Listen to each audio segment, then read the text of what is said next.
Good day, learners. Today we will talk about the features of narrative writing. In this lesson, we will be answering the following questions.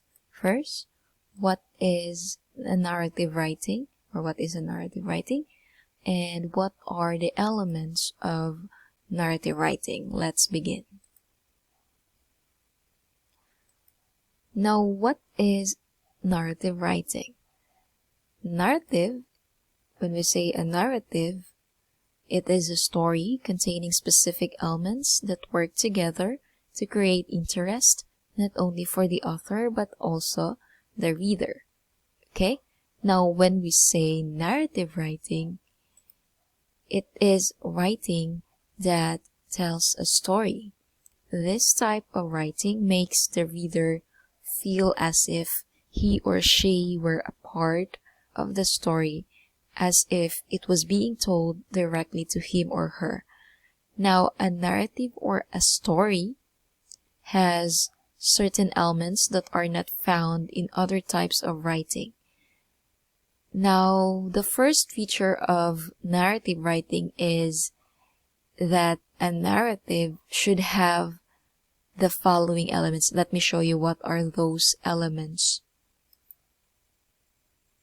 So again, when you are going to write narrative writing, the first feature is you have to familiarize yourself with the elements of it. The first element is the plot. It is what the story is all about. These are the events unfold as they happen. This is the who, what, when, where, why did, or how did the story happen. It gives the narrative a direction. Basically, this is the frame of the narrative. And the plot consists of exposition, rising action, climax, falling action, and the resolution or the denouement. Now, when we say exposition, it is the beginning of the story where the setting and the character is described. Basically, it is an introduction of the characters, time, and the problem. In the rising action, it is where the conflict or the problem begins. It includes the events that the main character encounters. And then we have the climax. It is the most interesting part, whether the conflict or problem will be solved or not. It is the turning point of the story. Usually it is a single event with the greatest intensity and in uncertainty. Now the main character must contend at this point. And then we have falling action. It is where the problems or complications start to fall. It includes events that unfold the climax. This usually creates an emotional response from the readers. And then lastly, we have the denouement. Now the denouement or resolution provides closure to the story. It ties up loose ends in the story, or it is the final outcome of the events in the story. Endings could be happy, sad, or hanging. On to the next element, we have the characters.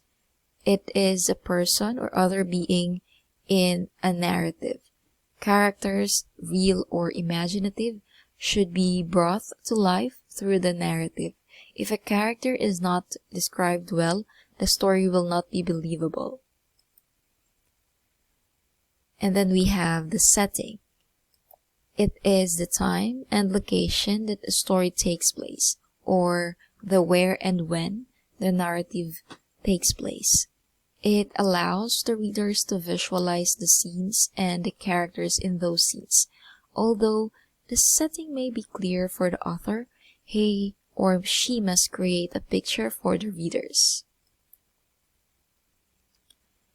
And then we have the point of view. It is the angle from which the story is told. Now, when a writer begins a new story, he must decide who will tell the story. Now, an author chooses from a perspective of a character to achieve its purpose. Stories are generally told in one or two point of views. Let me share with you the types of point of views.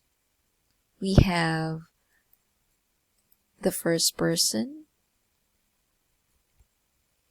It is the angle from which the story is told, and the speaker uses the pronouns I, me, and we. Basically, the first person, it is the story told by the protagonist.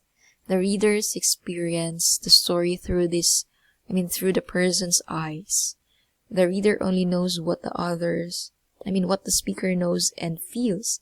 Now, writing in the first person point of view brings the readers closer to the story.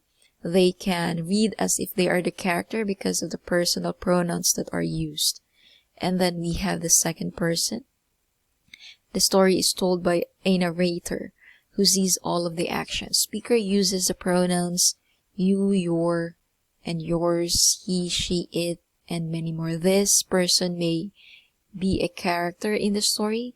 Basically, the narrator is not in the story. In the third person POV, the narrator is not a character. And in the third person, the narrator is not a character, but the narrator sees all of the action.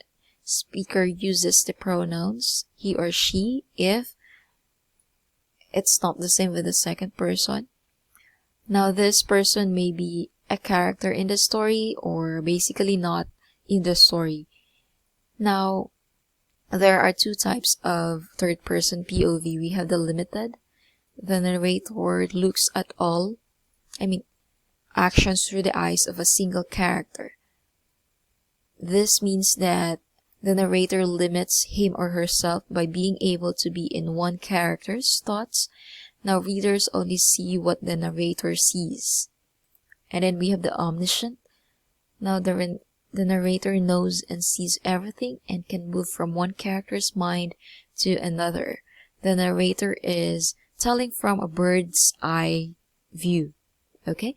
Now, the narrator knows and sees everything and can move from one character's mind to another. The narrator he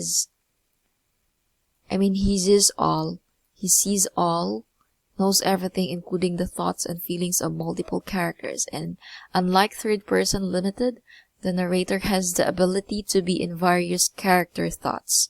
So that's for the third person omniscient. And then we have the theme. It is the central message of the author, or meaning to say, it is the message revealed in the story. It may be directly stated, like, say for example, a fable where moral is told at the conclusion, right? Now, there can be more than one theme in the narrative. So to end this lesson, let me leave some important tips as you write your narratives. First is develop a personal voice when writing. Voice shows your personality when writing.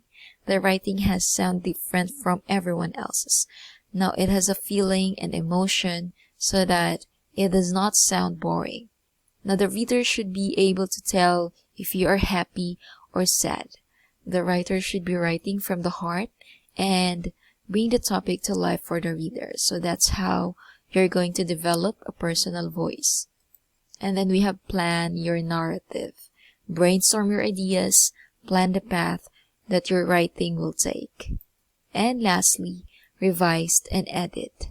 So, there you have it. That's all for our lesson. I hope you learned something from me today. This is your teacher, Teacher Jai. Thank you and see you again.